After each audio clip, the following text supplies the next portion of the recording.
para que vocês, ao invés de sair daqui com um peixe, né, que a gente ensine a pescar. Por que isso? Porque muita gente quer saber qual que é a ação favorita do Ferreira, a ação favorita da Luíse, do Thiago e do Marcos. Mas pode ser que amanhã a gente mude de opinião, né? Ou, sei lá, mês que vem a gente mude de opinião e aí as pessoas ficam, pô, mas eu comprei porque você falou daquela ação. Então, muito mais importante, né, do que a gente saber qual é a dica boa, eu gosto muito da gente, né, discutir e debater como é o processo de investimento de vocês, como é o processo de análise e de escolha que vocês fazem de um ativo antes de investir nesse ativo. Então, começando com a Luíse, depois o Thiago e, por último, o Marcos.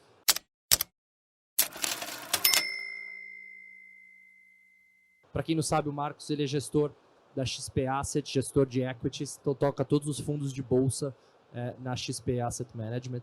A Luíse e o Thiago dispensam apresentações, acho que todo mundo aqui os conhece. Luíse. Imagina. Boa tarde para todo mundo, obrigada a todo mundo que está aqui. Olha, o processo, como o nome diz, é processo, né? Muitas pessoas tornam esse movimento um impacto. Então, ouvem falar sobre a ação na mídia, vão lá e simplesmente compram e fazem uma diligência muito maior se fossem comprar uma televisão, uma passagem aérea, do que se fossem comprar ações, né? O que, se a gente for parar para pensar, é absurdo com o tanto de informação que a gente tem por aí. Então, a gente costuma brincar que a gente trabalha no máximo umas 3 vezes por ano. Qual que é esse trabalho? Eu preciso conhecer a fundo poucas e boas empresas, né? Então, seria absurdo eu propor para vocês que as mais de 400 empresas listadas vocês conheçam a fundo. Então, acho que a primeira coisa é conheça a sua trajetória. Quais empresas se encaixam para o propósito que você chegou na Bolsa, né? O que você quer aqui? Então, no nosso caso, é basicamente boas empresas a bons preços que paguem bons dividendos. O que é isso? Geralmente é aquele filtrinho básico que a gente aplica, que é o BEST, os melhores setores para se começar, que é bancos, energia, seguro, saneamento e telecom. É basicamente para isso que a gente olha, salvo algumas exceções, mas são mercados que, teoricamente, estão ligados a esses 5 setores que eu comentei. Então, por exemplo, Unipar. Poxa, mas é só Declare Commodity? Sim, mas é um mercado extremamente, intimamente ligado com o mercado de saneamento. Né? Então, a Unipar hoje é a maior fornecedora da Sabesp. Então, hoje a gente só bebe água por causa da Unipar. Né? Então, comecem sempre pelo filtro. E assim começa o processo. Quando vocês sabem o que vocês não querem para a carteira de vocês, é muito mais fácil, porque sobra ali o quê? 50 empresas no máximo para vocês se aprofundarem. Né? E assim começa o trabalho, assim começa o processo. Aí o segundo passo é investigar, né? Então, o que vocês fariam se fossem investir na física, na vida real, por exemplo, numa padaria? Então, vocês vão procurar primeiro quem são os sócios. Pô, a gente vai em LinkedIn, vai em conhecidos, fornecedores, clientes, e faz todo um trabalho bem manual mesmo, vamos dizer assim, né? E a gente faz questão que seja assim. Então, boa parte do trabalho ele é inicial e ele é qualitativo. E a segunda parte é muito fácil. Você identificando uma boa empresa, o segundo passo é você identificar se essa boa empresa é um bom investimento. E tudo depende do preço. E para a gente, uma empresa vai ser avaliada por aquilo que ela tem capacidade de nos pagar. Então, se a empresa não pode me pagar, no mínimo, 6% em dividendo, corriqueiramente, de uma maneira perene, não me interessa. Né? Então, a gente costuma falar também que existem 2 tipos de empresas que não distribuem dividendos. As que não querem e as que não podem. Geralmente, as que não podem acabam, se a gente se interessar por algum, é carteira de oportunidade. A gente nem olha para a carteira previdenciária.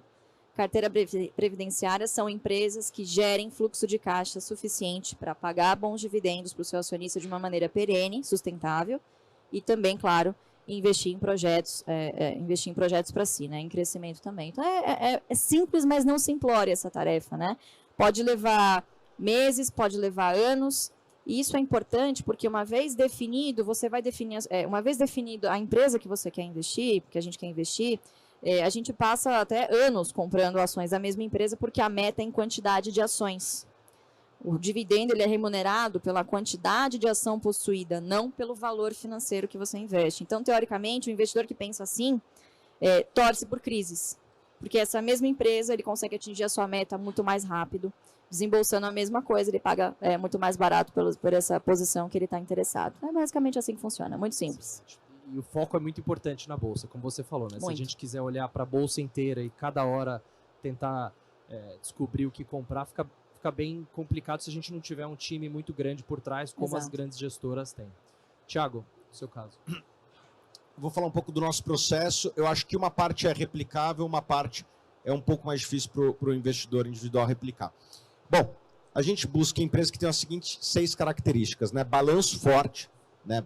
Baixo endividamento, que tenham uma rentabilidade sobre capital acima da média, que sejam bem administradas, que tenham avenidas de crescimento. A gente gostaria de buscar empresas que cresçam acima do PIB, que tenham riscos toleráveis e que tenham um valuation interessante, um preço interessante. São essas 6 características. Eu acho que quase todo investidor consegue fazer alguns filtros, né? Hoje em dia tem várias ferramentas ali na internet, o cara consegue lá filtrar e encontrar essas empresas que tenham essas características. O que nós fazemos um pouco diferente lá na Suno, acho que até diferente de outras assets, é que a gente dá tarefas diárias para os nossos analistas, né? Ser analista, é engraçado que os departamentos de análise, cada um tem a sua rotina, não existe muito um padrão.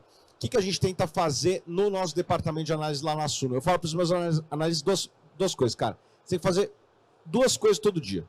Só isso. Conversar com uma fonte do setor que você analisa e ler um documento do setor que você analisa. Né? Então você analisa o setor de petróleo. Tem fontes meio óbvias, tipo o RI da empresa, né? Um funcionário da empresa, da Petrobras, né? Um funcionário do concorrente, um acionista, alguém da ANP, né? Da Agência Nacional do Petróleo. Se você conversar com uma fonte por dia do segmento, você vai conversar durante o ano com 252 fontes, se for uma por dia útil, né? Se você quiser fazer no final de semana, daí dá 365 dias. Eu acho que qualquer pessoa que conversar... tiram férias, no caso. Oi? Sem férias. Sem férias. Mas se qualquer pessoa que conversar com 250 fontes do segmento, jornalista que cobre o segmento, analistas que cobrem o segmento, pares, concorrentes da Petrobras, eu peguei a indústria de petróleo, mas poderia estar pegando qualquer outra. Se você conversar com 250 fontes, cara, você vai entender mais do que qualquer um. E você só precisa entender um pouco acima da média para ter retornos acima da média. Né? Então, e a mesma coisa com documento. Daí você fala, existem 250 documentos. Cara, se você considerar as empresas listadas de outros países, né, vai lá ler o report anual da ExxonMobil, da Chevron, da Total, das empresas de fora. Então, se você ler um documento por dia, conversar com uma fonte por dia, eu acho que vai ter poucas pessoas no mundo que vão entender mais do que esse analista. E é isso que a gente busca com os nossos analistas lá. Eu acho que isso aqui é pouco replicável para a maior parte das pessoas, mas é isso que eu acho que os nossos clientes esperam de nós, que a gente tenha uma análise acima da média, e é esse processo que a gente faz lá, o jeito que a gente desenvolveu, que a gente gosta bastante.